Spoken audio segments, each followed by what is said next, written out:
코로나 외래 진료센터를 운영을 하고 거점 생활치료센터도 운영을 하겠다고 하는데 이 두 곳에서 모두 좀 선제적으로 항체 치료제를 공급받을 수 있습니까? 네, 그렇습니다. 이 오세훈 시장이 발표의 대책 중에서 이제 좀 긍정적으로 평가할 만한 부분이 코로나19 환자들을 외래 진료할 수 있는 센터를 만들고 또 코로나19 환자들 그 외래 진료할 수 있는 센터에서 이 코로나19 재택 치료를 하는 분들에게 항체 치료제를 적극적으로 투여할 수 있도록 하겠다라는 내용이 포함되어 있거든요. 이제 그런 부분들은 설 교수님이나 제가 이 코로나 특보에서 계속해서 지속적으로 강조해왔던 대목 아닙니까? 왜냐하면 현장의 이야기를 들어보면은 지금도 약간 늦어지고 있어요. 그러니까 확진이 된 다음에 사실은 바로 항체 치료제를 투입해야 항체 치료제의 효과가 극대화되거든요. 그러니까 몸에서 바이러스가 증식하기 전에 항체 치료제를 투입해야 되는데 지금은 이러저러 하다 보니까는 또 확진되고 나서 한 2, 3일 정도 시간이 흐른 다음에 그러니까 이미 바이러스가 몸속에서 활개치고 다닌 다음에 항체 치료제를 투입해야 되는 상황들이 계속 반복되고 있는데요. 방금 오세훈 시장이 이야기한 그런 조치들이 가시화되고 또 현장에서 또 효율적으로 운영이 된다 그러면은 확진되고 나서 가능한 한 빠른 시간에는 항체 치료제를 투입할 수 있는 상황이 마련이 되기 때문에 일부 환자들이 중환자로 되는 상황을 막을 수 있는 데는 분명히 도움이 되리라고 생각합니다. 제가 좀 더 추가하겠습니다. 강 기자님 중요한 지적을 하신 데다가 또 우리 방송에서 여러 번 지적했는데 잘 안 되고 있는 게 있어서 좀 제가 말씀드리고자 합니다. 방역 당국이 좀 귀 기울여 주시면 좋겠습니다. 어제 제 동기 그러니까 저랑 이제 나이가 거의 같으니까 50대 중반을 넘었겠죠. 그러니까 제 동기가 확진이 됐습니다. 확진이 되어서 저한테 연락이 왔어요. 그래서 저한테 연락이 와서 제가 어떻게 하면 좋겠다고 얘기하면서 뭐라고 강력히 추천했냐면은 자네는 항체 치료제 투약 대상이 되니까 지금 경증인 상태에서 전담 의료진한테 연락을 해서 항체 투약을 받고 싶다고 적극적으로 얘기해라. 이렇게 제가 이제 소위 말해서 시켰어요. 그랬더니만은 이 친구가 이제 얘기를 했나 봅니다. 했는데 이게 일선 현장에서는 아직 전혀 준비가 안 된 것 같아요. 그러니까 우리 방송에서 지적도 했고 또 당국이 심지어는 군 의료진이 이제 어느 정도 투입이 되면서 의료진 역량도 높여지고 하면서 이제 그거와 맞물려서 우리 방송에서 찾아가는 서비스. 그래서 재택 중이거나 또는 어떤 상황에 있는 분들에게 항체 치료제를 신속히 쓰면 좋겠다. 적극적으로 이렇게 확대하겠다고 밝혔죠, 정부도. 그렇습니다. 정부도 밝혔고 우리도 여러 차례 요청을 했지 않습니까? 그러니까 정부가 그렇게 하겠다 그랬거든요. 근데 방금 제가 제 친구 얘기하면서 항체 치료제를 투약받아라고 했는데 제 친구는 정작 보건소라든지 담당 의료진한테 얘기하니까 무슨 소리냐 이게. 전혀 현장에서는 이게 이루어지지 않고 있는 거예요, 지금. 그러니까 제가 당국에 다시 말씀드리고자 합니다. 지금 병상이 압박을 받을수록 경증 상태에 있는 투약 대상자들의 적극적으로 항체 치료제를 투약을 해야 중증화를 막을 수 있을 뿐만 아니라 병상 확보에도 숨통을 틔울 수 있다고 하는 점 다시 말씀드립니다. 그렇기 때문에 서울시장께서도 방역 당국이 주체가 되어가지고 항체 치료제를 수급해서 투약을 하는 것을 기다릴 것이 아니라 방역 당국과 굉장히 긴밀하게 협조를 하셔서 모든 방역은 당국이 주도가 돼야 되지만 지자체가 할 수 있는 한 협조를 하셔서 항체 치료제를 신속히 대상자들에게 투여할 수 있도록 현장을 좀 챙겨달라는 말씀, 지자체, 당국에게 현장을 적극적으로 챙겨달라는 말씀 드립니다. 왜 자꾸 항체 치료제 이야기를 드리냐면 그 매일매일 나오는 수치들을 통해서 시청자 여러분께서 확인을 하실 수 있겠지만은 지금 단계적 일상 회복에서 분명히 위기 국면은 우리가 있는데 이 위기 국면에서 가장 중요한 포인트는 애초에 방역 당국이 예상했던 것보다 중환자들이 많이 나오기 때문이거든요. 그렇다면은 중환자들을 어떻게 할지에 대해서 우리들이 대책을 내놓아야 되는데 몇 차례 강조해 드렸듯이 지금 당장 수도권이나 혹은 서울 수도권이나 혹은 전국의 중환자 병상을 확충하고 그 중환자 병상에서 일할 수 있는 의료 인력을 늘리는 것은 사실은 어려운 일이에요. 그렇기 때문에 지금 당장 중환자 병상을 늘리는 일이 어렵다면은 가능하면 중환자들을 조금이라도 덜 나올 수 있도록 우리가 억제를 해야 되잖아요. 그러니까 억제를 하는 방법 중에서 지금 우리가 쓸 수 있는 카드는 딱 하나밖에 없습니다. 항체 치료제를 좀 더 대량으로 적극적으로 투여하는 방법밖에 없어요. 예. 이제 그래서 계속해서 코로나 특보에서 설 교수님이나 제가 우리가 손에 쥐고 있는 항체 치료제 옵션을 좀 적극적으로 활용하자라고 이야기를 했고, 그걸 방역 당국도 받아들여서 방역 당국에서도 적극적으로 하겠다라고 했잖아요. 근데 방금 설 교수님께서 사례 말씀하셨듯이, 그리고 저도 이제 여러 가지 접한 사례들을 염두에 두면 현장에서는 그게 작동하고 있지 않아요. 이미 악화시킨 다음에 항체 치료제를 예. 투입하면 뭐 합니까? 결국 타이밍의 싸움인데 중증 네. 환자가 사망으로 이어지기까지 얼마나 빨리 적기에 적시 그 치료를 하느냐인데, 방역 당국이 항체 치료제를 적극적으로 사용하겠다라는 의지를 밝혔기 때문에 현장으로 바로 투입이 될 수 있도록 지자체와 긴밀하게 협조를 해야 한다. 그렇습니다. 제가 또 하나 지적하고 싶은 게 예. 이겁니다. 어제 청와대에서 상당히 의미 있는 발언을 했어요. 뭐냐 하면은 지금의 단계적 일상 회복을 물리고 이전의 단계로 갈 수도 있다라고 하는 것을 시사하는 듯한 발언을 했습니다. 이 얘기는 뭐냐 하면은 첫째, 지금의 상황이 굉장히 엄중하다라고 하는 걸 얘기하고 있고요. 두 번째는 정말 돌아갈 수도 있다고 하는 미래의 어떤 상황을 상정하고 있다는 겁니다. 자, 그러면 한번 볼까요?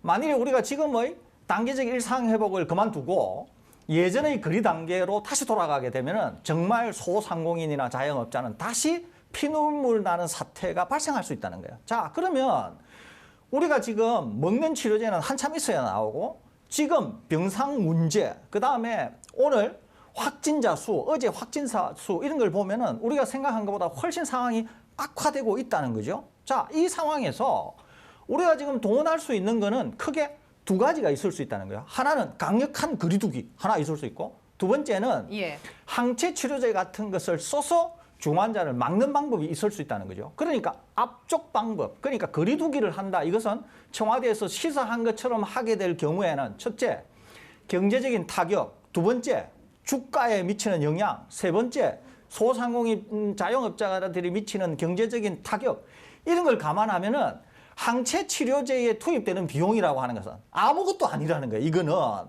100분의 1, 만분의 1, 뭐 10만 분의 1도 안 된다는 거예요. 이거는. 그렇기 때문에 방역 당국이 현장에서 이런 걸 주저할 아무런 이유가 없다는 거죠. 예. 만약에 제가 당국자라고 하면은 그냥 무차별 그냥 쓰겠습니다. 이거를. 네. 왜 그러느냐 하면은 사용되는 돈에 비해서 우리가 누릴 수 있는 이익이라고 하는 거는 수십만 배, 수백만 배 클 건데 이걸 왜 주저하냐는 거죠. 그렇기 때문에 제가 다시 말씀드립니다.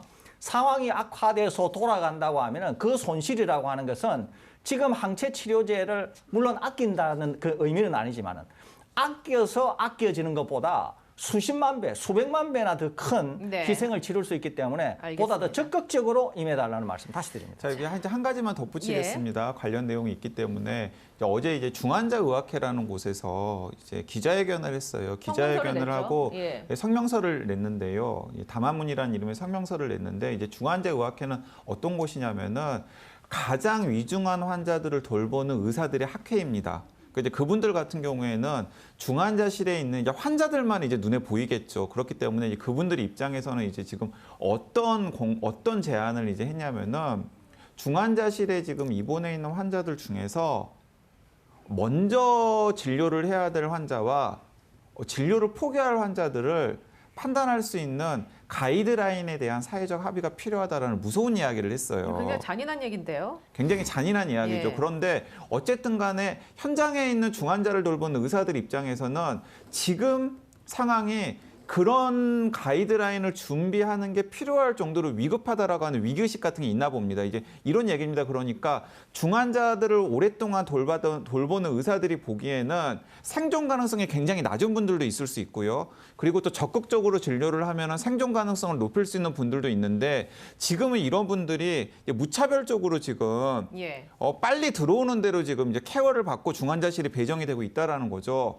근데 이제 만약에 지금보다 상황이 더 안 좋아지면 살릴 수 있는 분들과 포기해야 될 분들을 분류하는 일을 시작해야 될 수도 있다라고 하는 경고를 시민들에게 던진 거예요. 예. 그러니까 이게 굉장히 무서운 이야기죠. 무서운 이야기입니다. 그리고 사실은 실현 가능성도 없는 이야기예요. 지금 예. 당장은. 하지만은 만약에 지금보다 상황이 더 안 좋아지면 그런 일이 생길 수도 있다라는 거예요. 그렇기 때문에 설대 교수님이나 제가 그 전에 중환자 발생을 최소한으로 억제하기 위해서는 무엇이든지 간에 수단을 강구해야 되는데 그중에 우리가 당장 지금 할 수 있는 가장 손쉬운 방법은 항체 치료제를 좀 무차별 대량 투여하는 거다라고 말씀을 드리는 겁니다.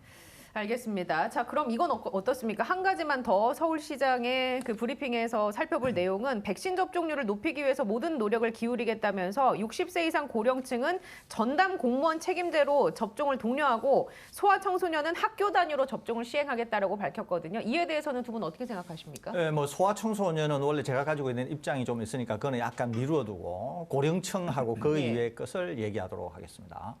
우선 60대 이상 인 경우에는 부스터 샷이 적극적으로 권고된다 이렇게 볼 수 있습니다. 또 하나는 아직도 60대 이상 중에 백신 접종 안 하신 분들도 있습니다. 사실은 꽤 있거든요. 1차조차도 안 맞은 분들. 그렇습니다.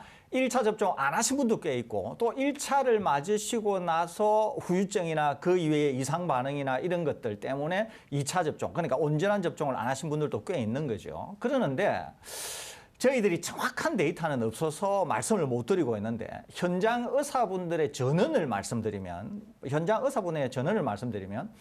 지금 중환자로 오시는 분들 중에서도 백신 미접종자가 꽤 있다는 거예요. 백신 미접종자가. 그러니까 만일에 지금 우리의 사망이나 위중증의 대부분은 60대 이상이잖아요. 그죠? 그러면 60대 이상 중에서 백신을 접종하신 분들이 90%가 넘거든요. 성인 대비. 그러니까 60대 이상에서 90%가 넘는데도 그 의사분의 말씀에 의하면은 중환자 중에서 백신 미접종자가 상당한 수준이 있다는 거예요, 지금. 그러니까 다시 말씀드립니다. 60대 이상 중에서 백신 접종을 하지 않으신 분, 적극적으로 백신 접종을 하시기를 권해드리고 60대 이상에서 돌파 감염이 염려가 될 수가 있으니까 부스터 샷을 접종하시라는 말씀을 드립니다. 왜 말씀을 드리느냐? 많은 분들이 이렇게 생각하는 거예요. 이렇게 백신 접종률이 높은데도 돌파 감염이 생기면서 위중증에 빠지니까 이거 분명히 물백신이라 이렇게 생각하거든요. 이런 분들은 이런 말씀 하시면 안 됩니다. 이런 분들은 이런 말씀을 하시면 사람 열어 죽일 수가 있습니다. 제가 왜 이 말씀을 드리느냐? 얼마 전까지만 해도 없던 돌파 감염이 드디어 군에서 발생하기 시작했습니다. 이 얘기는 무엇을 얘기하느냐 하면은 백신이 물백신이라서 그런 게 아니라 우리 방송에서 여러 번 말씀드린 것처럼 감염을 막아주는 것은 항체 면역인데 그것은 젊은 분들이나 나이 드신 분들이나 상관없이 백신 접종을 하면 초기에는 피크를 이루다가 계속 줄어듭니다, 이게. 그렇기 때문에 돌파 감염 내지 감염은 백신을 접종하고서도 시간이 지나면은 자연스럽게 생긴다니까요. 그렇기 때문에 돌파 감염이라고 하는 것은 너무도 자연스러운 현상입니다. 그게 물백신이라서 그런 게 아니에요. 많은 백신 접종 거부자들이 물백신이라고 하면 가짜 뉴스를 퍼다르거나 잘못된 얘기를 얘기하는데 분명히 제가 경고하는데 물백신 아닙니다, 이것은. 자, 조금 전에 말씀드렸죠. 군에서도 젊은 분들에게 돌파 감염이 나오기 시작했습니다. 군에서도 돌파 감염이 앞으로 더 많이 나올 거예요. 그럼에도 불구하고 그러면은 군 장병들이 위험에 빠지느냐? 위험에 빠지지는 않을 겁니다. 백신의 보호 효과가 충분하고 원래 이 바이러스는 건강하거나 백신을 접종한 사람에게는 큰 타격을 주지 않기 때문에 그렇기 때문에 60대 이상 되시는 분들은 백신 접종을 안 하신 분 또 부스터 샷을 권고받으신 분들은 적극적으로 백신 접종에 임해달라는 말씀드리고 그 이하의 연령층 중에서도 그것이 10대가 되었든 20대가 되었든 30, 40대가 되었든 기저질환을 갖고 계신 분들은 백신 접종에 적극적으로 임해달라는 말씀드리면서 그 이외에 건강하신 젊은 분들은 상황에 따라서 판단하시면 되겠다는 말씀 다시 드립니다. 지금 말씀해주신 내용 바탕으로 그럼 60세 이상 고령층에게는 전담 공무원 책임제로 접종을 독려하겠다라는 서울시의 방향성은 굉장히 잘 선택이 된 방향성이라고 볼 수 있겠네요. 그렇습니다. 굉장히 잘 하고 있다 이렇게 볼 수 있겠습니다. 안 그래도 오늘 뉴스공장에서 박향 방대본 총괄반장이 나와서 연구를 해봤더니 우리나라에서 예방접종 후에 3개월 정도가 지나니까 항체 면역이 하락하는 것으로 나타났다. 그래서 부스터샷의 접종 기간을 단축할 수밖에 없었다라고 밝혔거든요. 정부 역시 추가 접종을 독려하고 있는 모양새입니다. 네, 정부는 추가 접종 당연히 독려하고 있고요. 특히 이제 정부는 60대 이상의 추가 접종을 독려를 하고 있는데 문제는 지금 추가 접종을 하는 것도 문제지만은 지금 백신 접종을 안 하신 분들이 여전히 이제 가장 큰 문제가 되고 있습니다. 왜 예. 문제가 되고 있냐면 예를 들어서 이재갑 교수 같은 실제 현장에서 이 코로나19 감염된 환자들을 돌보는 의사들의 전언에 따르면은 위중증으로 빠진 환자들의 비율을 보면은 70% 정도가 백신 미접종자라는 거예요. 그러니까 일단은 돌파 감염된 분들과 미접종자 감염자들이 같이 병원에 실려온다라는 거죠. 그런데 하루나 이틀 정도 지나면은 백신 접종하신 분들은 견뎌낸 다음에 다시 중등도 정도로 상태가 나아져가지고 다른 병실로 간답니다.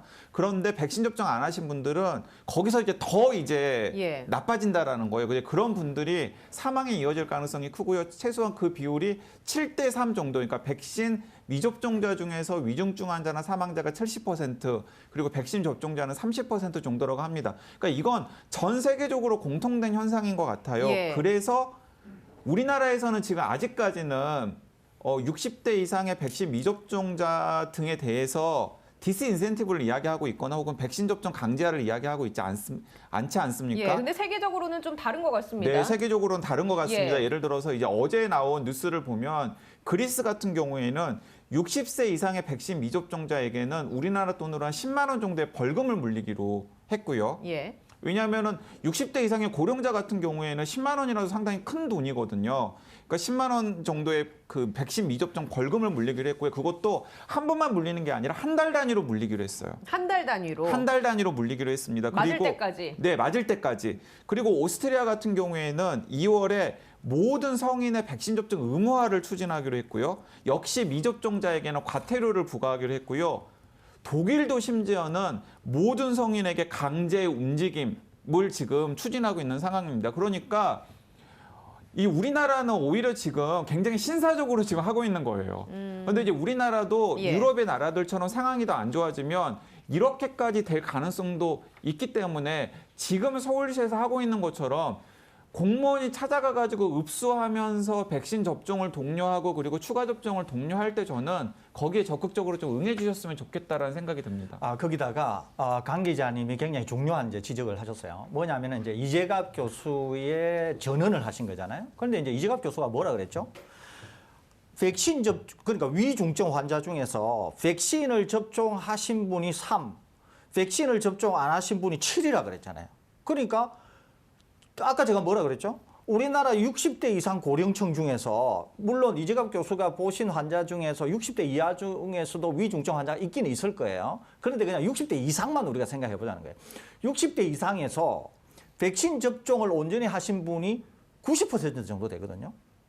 90%나 되는데 정작 병원의 위중증 환자 중에서 백신 접종 안 한 분이 7, 백신 접종하신 분이 3이면 이걸 감안하면은 도대체 얼마나 백신 접종을 안 한 분이 위험하다고 하는 걸 우리가 단적으로 알 수 있잖아요. 그죠? 그렇기 때문에 다시 말씀드리면 고령층 60대 이상에서는 백신 접종을 안 하신 분, 또 백신 접종을 하셨다고 하더라도 부스터샷을 권고받으시는 분은 적극적으로 백신 접종에 임해달라는 말씀 다시 드립니다. 개인적인 의견을 한번 여쭤보겠습니다. 지금 강 기자가 정리해 준 것처럼 그리스나 오스트리아, 독일, 영국 등과 같이 다른 나라들도 강력하게 백신 접종을 의무화하는 쪽으로 혹은 미접종자에 대해서 불편함을 초래하는 그런 정책들을 시행하고 있는데 우리나라도 좀 더 강력하게 이 정책들을 시행할 필요가 있다라고 보십니까? 저는 아직은 아니라고 봅니다. 아직은. 그러니까 우리가 지금 단계적 일상 회복을 가면서 위기를 맞게 된 게 얼마 안 되지 않습니까? 그죠? 그러니까 이 위기가 통제가 되는지 안 되는지 아직 우리 자신도 잘 모릅니다. 그리고 미래를 예측할 수는 없어요. 그러는데 향후 미래에 한 달 이내에 더 어려워진다. 이러면은 이제 유럽에서 얘기한 유럽 일부 국가가 얘기하는 것과 같이 갈 가능성이 있다고 봅니다. 저는 왜 그러느냐? 이것 때문에 그래요. 일단 EU 집행부 수장이 EU 집행부에 가입된 그 유럽에 가입된 EU에 가입된 전 국가들에 대해서 성인의 백신 접종 의무화 방안을 들고 나왔습니다. 어제. 그렇기 때문에 지금 독일, 그리스, 그 이외에 오스트리아 이런 국가들은 이미 거의 의무화로 가겠다는 거 아닙니까? 예. 그러면은 EU 집행부가 만일에 이런 거를 받아들인다고 하면 이것도 이제 전 세계에 미치는 영향이 상당히 클 수 있어요. 그러는데 우리가 만일에 방역 상황이 지금보다 더 나빠져서 경제에 미치는 영향, 소상공인, 자영업자에 미치는 영향이 커진다고 하면은 우리도 자연스럽게 이런 목소리가 커질 수 있다는 거죠. 그런데 지금 우리는 당장은 그게 아니라 할 수 있는 한 최대한 우리가 지금 하고 있는 거예요. 했는데도 방역 상황에 통제가 안 되고 그럼에도 불구하고 계속 위중증 관련해 가지고 상황이 악화가 되면서 백신 미접종이나 이런 것들이 계속 문제가 된다고 하면 이제 그게 힘을 얻을 가능성이 있죠. 예. 그런데 단기간에는 이렇게 의무화 조치를 하기는 어렵다고 보고 오히려 그 전 단계에 저는 뭐가 있을 수 있다고 보느냐 하면은 치료 비용과 관련한 얘기가 먼저 나올 가능성이 있다 이렇게 보고 있어요. 치료 비용과 관련한 얘기가 먼저 나올 수가 있고 그럼에도 불구하고 계속 상황이 통제가 안 되고 악화된다 이러면은 고연령층과 관련해서는 접종 의무화에 대한 얘기도 그때는 공론화될 가능성이 있지 않겠나 하는 생각은 듭니다. 사실은 치료 비용이 더 큰 문제예요. 지금 치료 비용을 지금 만만하게 보시면 안 됩니다. 예를 들어서 백신 접종 안 하신 분들 같은 경우에는 코로나19 전담 치료를 본인 부담으로 한다라고 하면은요, 그분들은 파산합니다. 웬만큼 사시지 않으면은. 왜냐하면은 지금 정부가 다 해줘서 그러니까 국민건강보험공단 재정과 국고로 치료를 해주기 때문에 치료비 실감이 안 나서 그러시는데 중환자 치료에 들어가는 치료는 일단은 비용 자체도 원래 높을 뿐만 아니라 곱하기 10이에요. 똑같은 처치를 받아도 일반 병실에서 하는 것에 곱하기 10의 비용이 청구가 됩니다. 그렇기 예. 때문에 웬만큼 부를 가지고 있지 않는 한은 본인이 개인적으로 감당하기 어려워요. 자, 그렇기 때문에 만약에 설대호 교수님 말씀처럼 코로나19 백신을 접종하지 않은 분들에게는 치료비를 본인 부담으로 한다 그러면은 그분은 설사 생존한다고 하더라도 의료비 때문에 파산할 겁니다.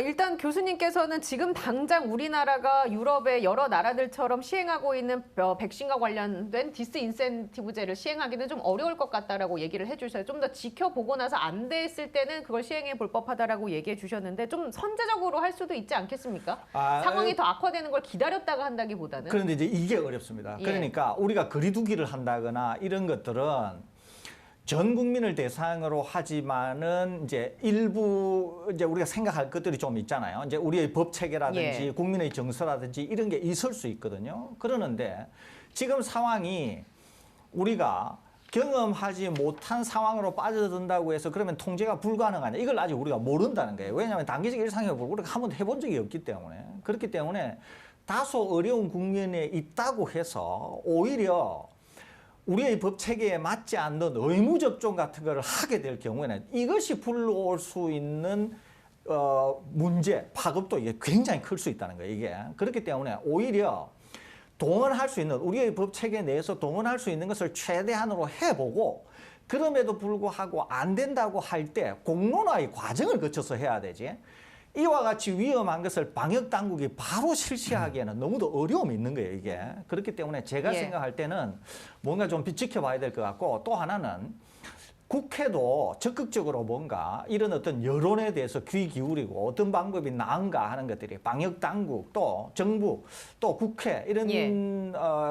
당사자들이 아마 머리를 맞대야 이 의무 접종 같은 거는 일어날 수 있기 때문에 좀 더 지금 단계로서는 좀 더 신중한 접근이 필요하지 않겠나 하는 게 제 개인적인 제가 이제 생각입니다. 한 가지만 이제 덧붙이겠습니다. 그러니까 우리 댓글에서도 보면은 이제 시청자분들 중에서도 이제 돌파 감염 걱정을 많이 하세요. 그런데 과학적으로만 보면 사실은 돌파 감염은 무섭지가 않습니다. 왜냐하면 60대 이상의 고령층 같은 경우에는 돌파 감염이 되신 분들 중에서 그러니까 백신을 완전히 접종했는데도 돌파 감염이 되시는 분들 중에서 이제 본인이 가지고 있는 기저질환이라든가 아니면은 노안이라든가 연령 때문에 체력이 버티지 못하기 때문에 위험하실 분들이 있기 때문에 부스터샷이 필요한 거지. 사실은 예를 들어 군대 같은 경우에는 사실은 군대에서 돌파 감염, 집단 감염이 나온다고 하더라도 우리가 걱정할 게 하나도 안 돼요. 오히려 그분들, 그 돌파 감염된 분들은 이 델타 변이 바이러스에 대한 몸의 면역력이 더 강해지기 때문에 오히려